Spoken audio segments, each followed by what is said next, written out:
Fala rapaziada, beleza? Mais uma aula aqui no nosso curso de Química preparatória para o ensino médio e vestibulares. Eu sou o Matheus, professor aqui no curso e dono do canal. E na aula de hoje a gente vai aprender o nosso guia da Química. A gente vai aprender como ler a principal ferramenta que a Química traz para a gente para compreender como que os átomos funcionam e o que eles podem fazer. A gente vai aprender hoje a base das próximas aulas, que são a base da Química como um todo. Na aula de hoje a gente vai aprender a ler a tabela periódica. Só lembrando que a gente viu nas últimas aulas, a gente viu que os elétrons eles podem ser distribuídos, e isso o Pauling mostrou, em orbitais, que são combinações de nível, que são os números, e subnível, que são as letras. E lógico, sempre do mais fácil, que é o de menor energia, até o mais alto, que é o de maior energia, até o mais difícil no caso. E cada átomo, cada elemento vai ter a sua própria distribuição eletrônica. Lógico, quanto maior for o átomo, mais elétrons ele vai ter. Com mais elétrons, ele vai conseguir ocupar mais orbitais. Só que até o século XIX, tudo parecia muito aleatório. Cada elemento parecia que conseguia fazer uma coisa, outro conseguia fazer outra, e nem conseguia achar um padrão nas coisas. E achar um padrão seria importante e interessante, porque a gente conseguiria prever o que os átomos conseguiam fazer. E por isso, no final do século XIX, um russo chamado Dmitry Mendeleev, ele percebe que substâncias de vários átomos diferentes reagiam de maneira semelhante. Por exemplo, ele via que sódio e potássio eram metais no estado sólido, quando estavam na temperatura ambiente, e que reagiam muito bem com água, violentamente com água. Gás cloro e gás flúor, obviamente gases, não são sólidos, e também reagiam fortemente com água. Gás cloro, também lógico, feito à base de átomos de cloro, e gás flúor, à base de átomos de flúor. E além disso, sódio e potássio conseguiam reagir violentamente com gás cloro e gás flúor. Eram padrões que se repetiam, não só entre esses átomos que a gente falou agora, mas de vários outros que já eram conhecidos na época. Essa capacidade de ter comportamentos similares e previsíveis é chamada de periodicidade. Isso é ser periódico, é você ter comportamento previsível. E o Mendeleev começa a perceber que vários elementos tinham comportamentos previsíveis, quimicamente falando. Com isso, ele busca começar a organizar os átomos já conhecidos através de um joguinho de cartas. Ele escrevia o nome do elemento numa carta e ia organizando em colunas. Colunas iguais, né? Na mesma coluna eu vou ter átomos que reagem de maneira semelhante, que nem a gente falou aqui. Só que ao invés de escrever frases e falar, ele quis fazer isso no desenho, um pouco mais visual. De um jeito, as colunas que foram chamadas de grupos iam ter átomos que reagiam de maneira semelhante. Então, por exemplo, o sódio e o potássio, que estão no grupo 1, vão reagir de maneira semelhante, que não é a mesma maneira que o flúor e o cloro, que estão lá no grupo 7 do outro lado. E o que tem a ver as linhas? A gente falou das colunas e as linhas. Ele pensou o seguinte, para ficar mais organizado, por que eu não faço o esquema esse daqui, ó? Então, eu vou ter o grupo A, vamos falar assim, linha 1, 2, 3, 4. Dentro da mesma coluna, que são os átomos que reagem de maneira semelhante, eu vou botar os mais leves na parte de cima e os mais pesados na parte de baixo. Então, na mesma coluna, no mesmo grupo de átomos que reagem de forma parecida, os mais leves ficavam lá na parte de cima e os mais pesados na parte de baixo. Por exemplo, além de sódio e potássio, vamos chamar isso aqui de grupo B, que é o do flúor e do cloro que a gente falou antes. Se você tiver 1 litro de gás flúor e 1 litro de gás cloro, 1 litro de gás cloro vai ser muito mais pesado.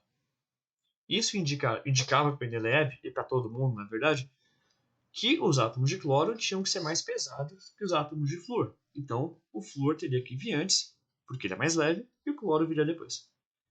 Na mesma lógica, No caso, os dois estão em grupos separados porque sua reatividade, o jeito que eles reagem, quimicamente falando, é totalmente distinto. E as características deles, dos grupos, são totalmente diferentes. Mas uma coisa se mantém. Os que estão mais em cima são os mais leves do grupo e os que estão mais embaixo os mais pesados do grupo. De um jeito que na hora que ele acabou de organizar, não sei se vocês conseguem perceber, mas ficaram algumas linhas. Ele percebia que, se fosse fazer do jeito dele, iam ficar lacunas. Que seriam essas linhas pretas que ele tracejou. De um jeito que ele conseguiu concluir o seguinte: de acordo com a minha organização, que é essa organização que a gente viu agora, há átomos novos a serem descobertos. Tinha muito essa discussão se todos os átomos e os elementos possíveis já tinham sido descobertos ou se tinha coisa ainda para ser descoberta, mas o Mendeleev, mostrando essa periodicidade, que é a primeira tabela periódica, ele fala que não. Ele mostra que realmente tem que ter, primeiro, átomos, elementos novos a serem descobertos, e segundo, a gente consegue saber quais vão ser as características deles, porque a gente sabe em qual grupo eles estão. Além disso, a gente também consegue prever o tamanho deles. Se o tracinho, a lacuna, estiver lá embaixo, vai ser um átomo mais pesado do que um elemento que está numa lacuna mais em cima. E com a evolução da química e com a evolução das descobertas, você começa a ter o preenchimento desses espaços. Você começa a ter uma tabela que melhor descreve a periodicidade que o Mendeleev tanto falava. E com isso você tem agora a tabela que mostra essas periodicidades. Ou, em outras palavras, a tabela periódica. Já muito mais organizada e muito mais preenchida do que o Mendeleev mostrou, mas a lógica dele, o jeito de pensar ainda está aqui. Colunas, mesmo as colunas eu vou ter elementos que reagem e são parecidos, nos mesmos grupos e os átomos mais leves vão ficar na parte de cima. Então as regiões mais de cima, mais superiores, são os átomos mais leves e as mais de baixo são os átomos mais pesados. Como que a gente pode começar a ler isso? A base do Mendeleev ainda está aqui. Então, os períodos são as linhas. As linhas, cada linha da tabela periódica é chamada de período. Então, primeiro período, a primeira linha, segundo período, a segunda linha, assim vai. E as colunas são chamadas de famílias. Então, cada coluna que vão ter esses átomos que reagem de maneira semelhante vão ser chamadas de famílias. Então, família 1, 2, 3, 4, 5, 6, até a coluna 18, que é a última mais à direita, que está toda pintada de roxo. Então, como que a gente pode organizar esses elementos de maneiras diferentes? Como que a gente pode usar a tabela periódica para extrair informações de átomos? De maneira mais genérica, a gente pode organizar eles em dois grandes grupos. Os grupos das extremidades, que apresentam diferenças brutais em relação à reatividade que conseguem fazer, e a parte do meio, que representa uma transição entre a extremidade da esquerda e a da direita. No caso, as extremidades eu marquei de vermelho, e essa parte de transição que está no meio eu marquei de azul. Esses átomos que estão em extremidades ficaram conhecidos como grupo A. São os átomos mais extremos, no caso, os da extremidade esquerda e da direita reagem de maneira completamente diferente, são meios distintos. E os elementos do grupo B, que são da parte interna, que são essa transição entre a extremidade da esquerda e a extremidade da direita, são conhecidos como elementos de transição. Eles vão ter características intermediárias entre as duas extremidades, vamos dizer assim. Então você pode ter famílias do grupo A e famílias do grupo B. É um tipo de classificação que perdura até hoje. E o que isso tem a ver com distribuição eletrônica que a gente viu lá no passado? Aquilo ficou jogado, ficou para trás? Não. Primeiro, se a gente tem na cabeça a distribuição eletrônica que o Pauling tinha feito, tinha mostrado, e esse desenho que a gente fez, a gente consegue extrair muitas informações de átomos na tabela periódica sem ter que fazer a distribuição desde o começo. É uma forma resumida e mais visual de conseguir informação. A tabela periódica em si, ela é a distribuição eletrônica. Eu vou conseguir várias informações a partir da distribuição, mas com isso eu consigo informações mais rápido e de um jeito muito mais visual. E organizado também. Primeiro, nós temos 7 linhas na tabela periódica. Se a gente for ver a tabela periódica, deixar aberto aqui do lado, a gente tem 1, 2, 3, 4, 5, 6, 7 linhas. Todos esses em rosa estão aqui dentro, tá? Eles estão nessa meiuca junto. Não é que eles são o oitavo e não na linha, não. Eles estão aqui dentro. Esse e esse. Então a gente tem 7 linhas e 7 níveis. Não é coincidência. Nós temos 7 períodos, 7 linhas, porque nós temos 7 níveis eletrônicos. Não é coincidência, nada é coincidência com a tabela periódica. E a gente também pode organizar, já que a gente organizou em relação aos níveis, que são as informações que a gente consegue das linhas, a gente consegue organizar em relação aos subníveis SPDF. Os destacados em amarelo dourado, vamos dizer assim, são os elementos do chamado bloco S. Os de rosa do bloco P. Os de verde, que são essa parte do meio, o bloco D. E os de azul lá embaixo, o bloco F. O que é bloco SPDF? Se um elemento está no bloco S, quer dizer que o subnível mais energético dele vai ser o S. 1S, 2S, 3S, 4S. Se for do bloco P, vai ser um subnível que envolva P. 2P, 3P, 4P. Bloco D vai ser um subnível D, 3D, 4D, 5D, por exemplo. E o bloco F, o subnível mais energético, vai ser algum F, 4F ou 5F. Se você for ver, a gente tem duas linhas, só duas linhas do bloco F, que é esse daqui de baixo. Uma, duas. E o bloco F, né, o subnível F, aparece quantas vezes aqui? 2 vezes. No nível 4 e no nível 5. Só.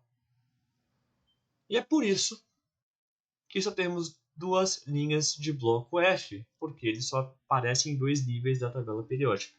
Da distribuição eletrônica, desculpa.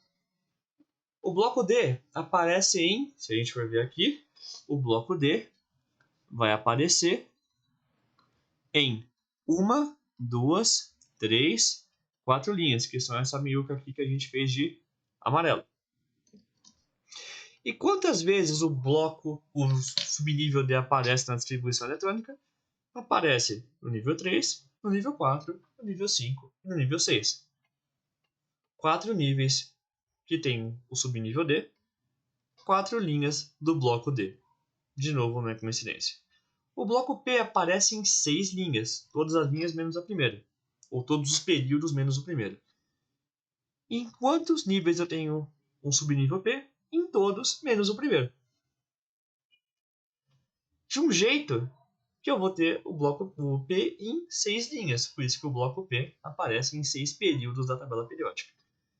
E o bloco S aparece em todas as linhas, todos os períodos, porque o subnível S aparece em todos os níveis eletrônicos.